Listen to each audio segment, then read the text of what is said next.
We're following this breaking news this afternoon. The New York Times reporting that the U.S. is ramping up cyber attacks against Russia's electrical power grid and has placed potentially crippling malware inside the Russian system. The paper says placing malware this deep has never been attempted before. It's also very interesting that President Trump has reportedly not been told about this operation. According to the Times, officials are concerned about how Trump will react, and they worry he may actually reverse the operations. Let's talk about this with CNN's chief national security correspondent and anchor, Jim Sciutto, and CNN military analyst, General Mark Hertling. He's the former U.S. Army commanding general of Europe and the 7th Army. Jim, you literally wrote the book on Russia and cyber attacks. This sounds straight out of the shadow war. It is. Listen, it shows you that there is a level of conflict that's already underway in cyberspace, but also on a whole number of other fronts between the U.S. and Russia that the American public just isn't aware of.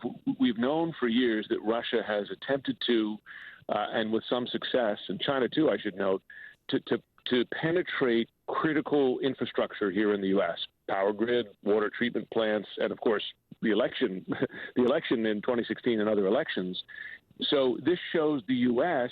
responding, not necessarily turning those weapons on, but planting weapons, malware within the Russian power grid that in the event of a conflict, one, or two, just to kind of send a message, a warning to Russia saying, hey, you mess with us, we're going to mess back with you.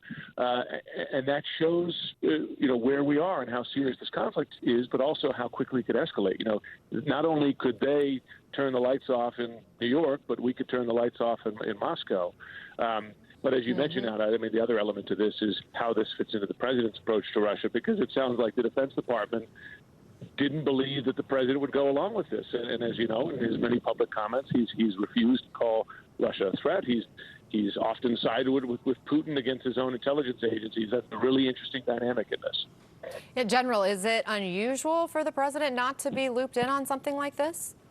It depends, Anna, and Jim has it exactly right. His book is very good on this. These kinds of what are called limited stealth operations in the cyber world have been going on for over a decade. It gained a lot of strength in Europe, truthfully, after the hacking into the Estonia elections and some of the effects on some of their infrastructure beyond the election capability. So NATO has developed some plans, some contingencies to conduct operations.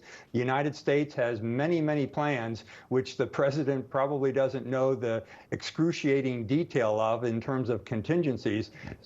So yes, we have been doing these kinds of stealth operations because you not only have to defend against any kind of cyber attack, there has to be the potential to conduct counteroffensive when those attacks occur. And I think that's what the Times article describes. I draw a little bit of angst when the Times used the word that we are conducting attacks. We are not. We are preparing for potential attacks, but in order to do that, you have to get inside the system. And both governments know that each other are trying to do exactly that. Well, and we know the president's supposed to meet one-on-one with Vladimir Putin at the G20 summit. That's at the end of the month. Is it dangerous for Trump to go into that meeting unaware of such a major operation? Would it come up during that meeting potentially? Well, it might. And I think that was, as Jim just said, that's the more interesting part of this New York Times article, that there were some in the Defense Department or in Cyber Command who were concerned about giving explicit details to the president for fear that he might give the secrets away in terms of what we're doing, because he has been known to do that in the past with the Russian foreign minister and the Israeli prime minister and others. It's never a good sign when you can't really trust some of the other people within your organization, within the administration, to keep secrets that are critically important. The president tends to speak more and listen less.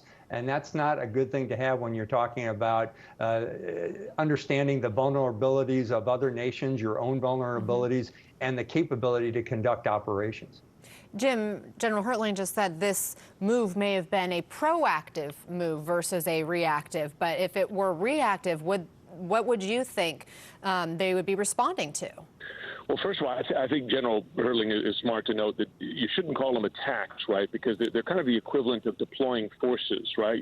So say we've deployed 5 cyber forces in the, on the front lines of this cyber battle with the Russians that could be activated, right, in the event of a conflict or in retaliation for a Russian attack. I think that's important here. The idea of the president going to meet with Putin with this in the background, I mean, what is interesting and we know is a concern in the U.S. intelligence community is that the president has revealed classified information to Russians before in such private meetings. In the spring of 2017, it happened. There's been a lot of wide reporting about this, where he revealed highly classified information about an ISIS threat and a source that Israeli intelligence, it was reported, had inside ISIS to the Russian foreign minister and Russian ambassador, which scared the bejesus out of the intel services, because they're saying if he's willing to share that with the Russians, what else might he share with them?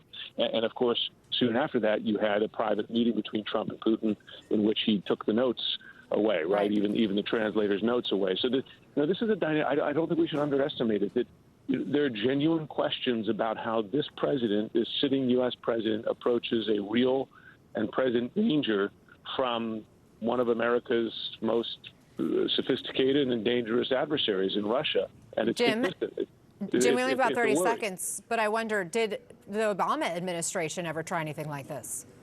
Well, we know that the Obama administration hesitated to take a step that the New York Times refers to here, which is enabling Cyber Command to kind of take these offensive measures here. His concern was you can quickly get into an escalation battle.